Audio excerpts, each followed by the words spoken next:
पुष्पेंद्र यादव, आज पूरा देश स्वतंत्रता दिवस का जश्न मना रहा है, आजादी का जश्न मना रहा है। लाल किले की प्राचीर से प्रधानमंत्री नरेंद्र मोदी ने ध्वजारोहण किया। उसके बाद झांसी की भी धरती से झांसी के जिलाधिकारी आंद्रा वामसी ने किले की प्राचीर से ध्वजारोहण किया और एक संदेश दिया लोगों को कि किस तरह से कोरोना का बचाव करें। और देश के प्रधानमंत्री ने भी संबोधन किया। अपने संबोधन में देश को प्रगति पर ले जाने की बात कही और झांसी के जिलाधिकारी ने भी झंडारोहण किया। हम आपको सीधा लिए चलते हैं झांसी के किले की प्राचीर से, जहां हमारे संवाददाता प्रवीण लाइव जुड़े हैं। प्रवीण, किस तरह का माहौल था और कैसा कार्यक्रम रहा ध्वजारोहण का किले पर?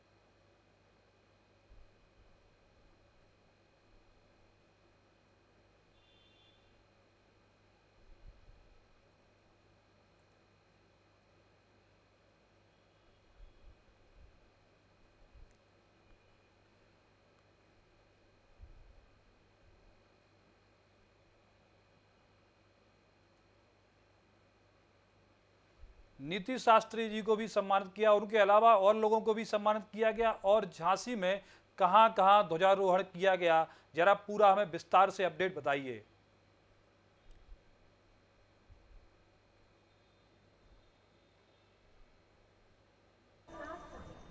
Prime Minister Narendra Modi now making his way up to the final level from where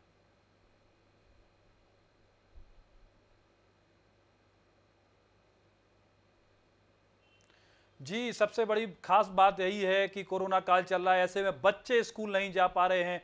कई वर्षों का ये रिकॉर्ड टूटा है कि बच्चे स्कूल में ना जाके ध्वजारोहण या वो स्वतंत्रता दिवस के जो मौके पर शामिल नहीं हो सके। ये बच्चों के लिए भी काफ़ी दुख की बात होगी, क्योंकि बच्चे हर्ष और उल्लास के साथ स्वतंत्रता दिवस अपने स्कूल में मनाने जाते थे और अध्यापक भी बड़े धूमधाम से प्रोग्राम होते थे।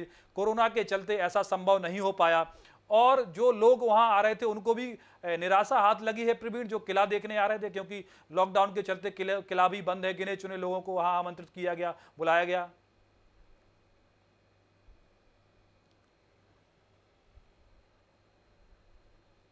पत्रकारों के प्रवेश के अलावा और किसी का प्रवेश नहीं था। उसके बाद किले को बंद कर दिया गया। किले को बंद करने के बाद तमाम जो रानी लक्ष्मीबाई के शौर्य को देखना चाहते, अंदर से देखना चाहते, कुछ लोग बाहर से भी आए थे, लेकिन उनको निराशा हाथ लगी है। किले के अंदर नहीं जा पाए हैं, वो लोग बाहर से ही किले को देखकर लौटे हैं। जी जी प्रवीण, आज पूरा देश आज़ादी का जश्न मना रहा है और उन स्वतंत्रता संग्राम सेनानियों को जिन्होंने देश के लिए शहादत दी। और आप उसी किले की प्राचीर पर खड़े हैं जहां की रानी लक्ष्मीबाई की वीरता और पराक्रम की कहानियां देश में नहीं बल्कि विदेशों में उनका लोहा माना जाता है। रानी लक्ष्मीबाई के शौर्य और पराक्रम के बारे में कुछ हमें बताइए, जो रानी लक्ष्मीबाई ने देश के लिए एक इतिहास लिख दिया। बुंदेलों हर बोलों के मोह हमने सुनी कहानी थी, खूब लड़ी मर्दानी वह तो झांसी वाली रानी थी। ये मुहावरा तो सभी ने सुना ही होगा। लेकिन सन 1857 में जो बिगुल फूंका गया, वो उसमें झांसी का भी नाम था। और उस बिगुल में बिगुल फूकने के बाद युद्ध लड़ने वाली महारानी लक्ष्मीबाई झांसी ही थी, जिन्होंने अंग्रेजों को अपनी तलवारों से नाको चने चबवा दिए।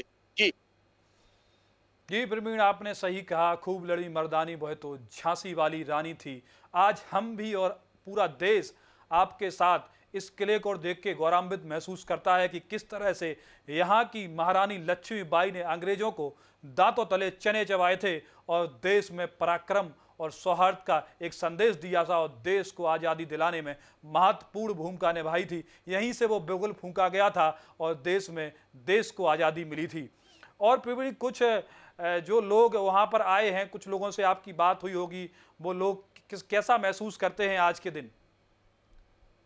जी जो लोग यहाँ आए हुए हैं, उनको सिर्फ रानी लक्ष्मीबाई का ही नहीं, देश का ही रानी लक्ष्मीबाई शौर्य है। और झांसी भी देश में अपना बड़ा महत्व रखता है। यहाँ से 1857 का जो युद्ध लड़ा गया था, वो अंग्रेजों के लिए एक काफी अंग्रेजों को पीछे हटने के लिए बाध्य कर दिया गया था। तो वो वहीं झांसी के इस किले की वीर संग्राम, वीर योद्धा, वीर गाथा, महारानी लक्ष्मीबाई की वीर संग्राम, वीर शौर्य को देखने के लिए देश विदेश से लोग आते हैं।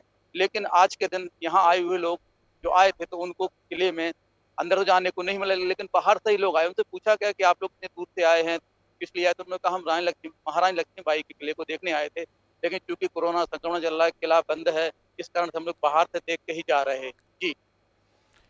जी प्रवीण, आपने सही कहा। लोग अपने आप को गौरवान्वित महसूस कर रहे हैं और ये उनको मलाल भी है कि वो झांसी का किला नहीं देख पाए। जो लोग बाहर से आ रहे थे, लॉकडाउन भी चल रहा है, लेकिन फिर भी लोग आ जाते हैं। झांसी के काफ़ी बच्चे और युवा भी वहाँ आए थे, वो भी किले में प्रवेश नहीं कर पाए। और झांसी जिलाधिकारी के लिए बात की जाए तो देश के प्रधानमंत्री ने लाल किले पर झंडा लहराया है और हम झांसी में हैं, इस समय झांसी की ही बात कर रहे हैं। तो झांसी के जिलाधिकारी आंद्रा वामसी को भी काफ़ी अपने आप को गौरवान्वित महसूस कर रहे हो कि वो पहली बार झांसी के जब जिलाधिकारी बने और उन्हें झांसी रानी लक्ष्मीबाई के किले के ऊपर जाके वहां से ध्वजारोहण करने का एक सौभाग्य प्राप्त हुआ। वो भी अपने आप को गौरवान्वित महसूस कर रहे होंगे। क्या कहा जिलाधिकारी ने? जी, आपको बता दें कि लगातार 7वीं बार देश के प्रधानमंत्री नरेंद्र मोदी ने लाल किले पर ध्वजारोहण किया है। किसी भी गैर कांग्रेसी प्रधानमंत्री के लिए ये 7वीं बार ध्वजारोहण करना एक बहुत बड़ी बात है। किसी भी प्रधानमंत्री ने 7वीं बार ध्वजारोहण किया है लाल किले पर। जी, उसी यहाँ झांसी में पहली बार पहुंचे। झांसी में आंध्रा वामसी पहली बार पहुंचे किले के प्राचीर पर।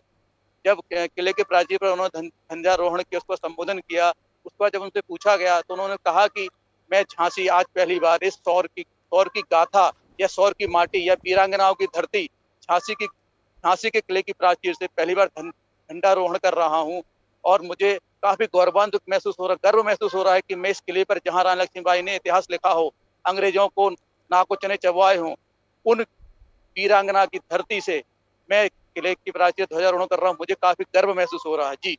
अच्छा, नीतीश शास्त्री जो समाज सेवी हैं, समाज सेवा में काफ़ी आगे रहती हैं, आयरन लेडी कही जाती है, उनको भी सम्मानित किया गया? जी, आज उनको जिलाधिकारी आंध्रा वामसी ने स्वयं सम्मानित किया। किले के प्राचीर पर वो पहुंची। झंडारोहण के बाद उनको ध्वज ओढ़ाकर सम्मानित किया गया। जी, सही है। जिन लोगों ने काफ़ी इस कोरोना काल में आगे बढ़ चढ़कर हिस्सा लिया और लगातार वो अपनी जान की परवाह ना करते हुए लगे रहे, चाहे वो मीडिया कर्मी हों, चाहे वो समाज सेवी हों, चाहे वो एनजीओ वाले हों, चाहे वो आम नागरिक हों, वही आम नागरिक थे जिन्होंने आम लोगों की मदद की। जो यहाँ से प्रवासी मजदूर निकल रहे थे, उनको भी खाना खिलाया, काफ़ी मदद की। यहाँ के जिलाधिकारी की भी काफ़ी तारीफ की जाए तो वो कहीं कम लगती है, क्योंकि उन्होंने जिस ढंग से बराबर लगातार लगे रहे, दिनों रात एक कर दिया। जो प्रवासी मजदूर यहाँ से निकल रहे थे, लगातार उनको भोजन उपलब्ध करा रहे थे और भी चीज़ें उपलब्ध करा रहे थे। आज पुलिस लाइन में भी कार्यक्रम किया गया प्रवीण। पुलिस लाइन में भी लोग जो पुलिस पदक से सम्मानित किया गया। यहाँ के जो आईजी हैं उनको भी पुलिस राष्ट्रपति सम्मानित जो उनको पदक मिला है वो उनको जो यहाँ के गवर्नर हैं प्रदेश के वो देंगे। जी, झांसी की पुलिस लाइन में भी झंडारोहण का कार्यक्रम किया गया। यहाँ तमाम अधिकारी मौजूद रहे। पुलिस के द्वारा परेड की गई, लेकिन चूंकि आम जनता को प्रवेश नहीं था, इस कारण से आम जनता तो नहीं जुटी, लेकिन पुलिस के अधिकारियों ने पुलिस परेड की। साथ में आपको बता दें कि झांसी आईजी सुभाष सिंह बघेल को सम्मानित किया, उनको राष्ट्रपति पदक से सम्मानित किया गया है, जिसको राज्यपाल स्वयं देंगे। जी। जी प्रवीण, आपका बहुत बहुत धन्यवाद। आपने जो महत्वपूर्ण हमको जानकारी दी, आप रानी लक्ष्मीबाई की वह गौरव गाथा भी बताई हमें कि आप उसी किले की प्राचीर से लाइव कर रहे थे। ये हमारे लिए भी और देशवासियों के लिए भी काफ़ी गौरव का पल है कि आज ही के दिन देश को स्वतंत्रता मिली और देश के स्वतंत्रता संग्राम सेनानियों को हम याद कर रहे हैं। प्रवीण, आपका बहुत बहुत धन्यवाद। और जो हमारे साथ डिजिटल मीडिया के माध्यम से जो लोग जुड़े, उनका भी बहुत बहुत धन्यवाद। और हम आगे की खबरों के लिए जुड़ते रहेंगे। तब तक के लिए आप सभी लोगों का बहुत बहुत धन्यवाद और नमस्कार।